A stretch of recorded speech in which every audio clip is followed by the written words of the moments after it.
JSON, JavaScript Object Notation, is a data exchange format popularized, as its name suggests, by JavaScript for web page animation. But it can do much more and quickly established itself as a competitor to XML. This format is standardized by the IATF under RFC 80-259.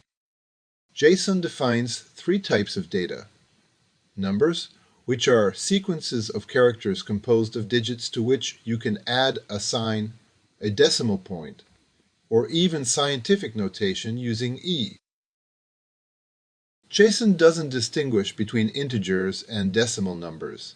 It's the notation that indicates this. However, it's not possible to use any base other than base 10.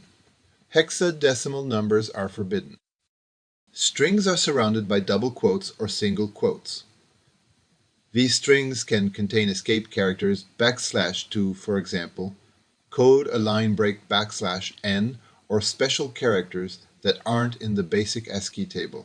There are also three reserved words: true, false, and null. These different elements are used to construct two other structures: arrays, which contain an ordered set of JSON elements, begin with an opening square bracket. They contain a certain number of elements separated by commas, and end with a closing square bracket. An array can contain another array or an object that we'll define now. In arrays, position is important. It's what allows us to know what an element represents. In objects, position isn't important.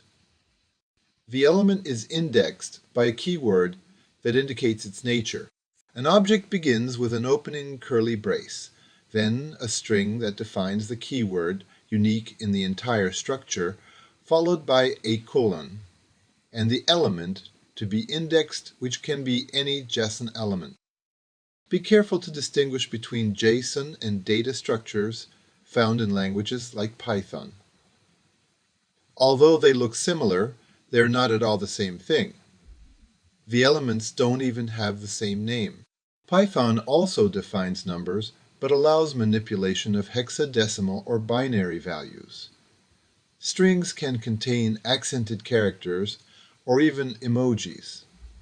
Lists are ordered sets of elements that can be manipulated in the program by adding or removing elements. Finally, dictionaries contain a key that must be unique, but doesn't necessarily have to be a string, followed by an element. The following program allows us to visualize these differences. It begins by importing the JSON module, which allows us to convert Python structures to JSON and vice versa. We'll create a somewhat strange Python dictionary structure to see the differences between the two representations. First, we ask Python to display the structure, then serialize it into a string using the dumps function. We then perform the reverse operation by taking the string and converting it back into a structure in computer memory. We can thus see the changes. For the keyword name, there is no change. Single quotes are replaced by double quotes, but they're equivalent. For the key prenom, first name, accented characters are replaced by their Unicode equivalent in JSON.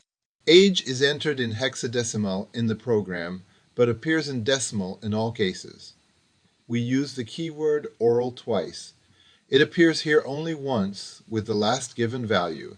We can see that Python constants true, with capital T, false, with capital F, and none are transformed in JSON to true, lowercase t, false, lowercase e.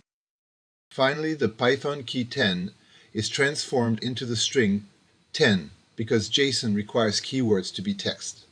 We can thus note that for these last elements, it's not a simple printing of the Python structure, but its transformation into another representation.